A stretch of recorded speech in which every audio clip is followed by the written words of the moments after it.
মাত্র কিছুক্ষণের অপেক্ষা, এরপরই লাল সবুজ জাতীয় দলের ফুটবলার হিসেবে বাংলাদেশে পা রাখবেন হামজা দেওয়ান চৌধুরী।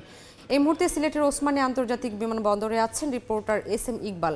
হামজাকে বরণের সবশেষ খবর জানতে সরাসরি যাচ্ছি তার কাছে। একটা ফুটবলারের ইম্প্যাক্ট যে কতটা হতে পারে সেটা হামজা দেওয়ান চৌধুরীকে দিয়েই আমরা উদাহরণ দিতে পারি।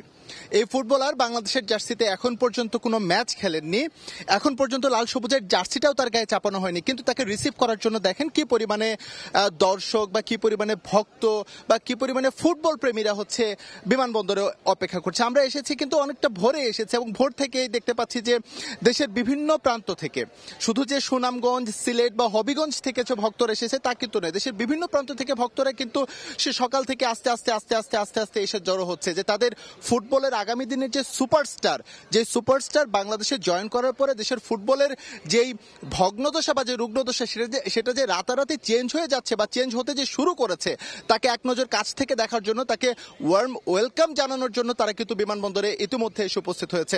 আমরা জানি হামজা স্থানীয় সময় 11:40 এই সিলেট আন্তর্জাতিক ওসমানী বিমানবন্দরে তিনি নামবেন। তার পরিবারের সদস্য সহ মোট 9 জন নিয়ে তিনি এখানে নামবেন। তাদের জন্য যতটা বর্ণিল করা যায় তাকে ওয়েলকাম করার জন্য তার সবকিছুই কিন্তু ভক্তরা করেছেন।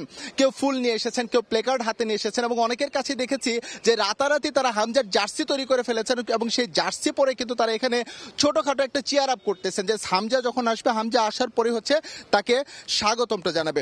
কিছুক্ষণ আগে ফুটবল ফেডারেশনের যে কর্মকর্তারা তারা এই বিমানবন্দরে এসে পৌঁছেছে এবং তারা হামজাকে বরণ করবে। ভেতরে একটি ছোটখাটো একটা আনুষ্ঠানিকতা রয়েছে, অর্থাৎ হামজা নামার পর তাকে ঠিক যেভাবে রিসিভ করা যায় সেটা ফুটবল ফেডারেশনের পক্ষ থেকে করা হবে। তবে সেখানে গণমাধ্যমের উপস্থিতি কিছুটা রেস্ট্রিক্ট করা হয়েছে।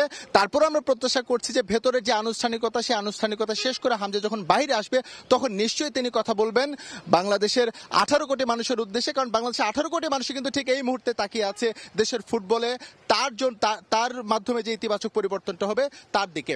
তো এই ছিল আমার কাছে আপাতত সিলেট ওসমানী স্টেডিয়াম থেকে, ওসমানী বিমানবন্দর থেকে আমার কাছে সবশেষ তথ্য।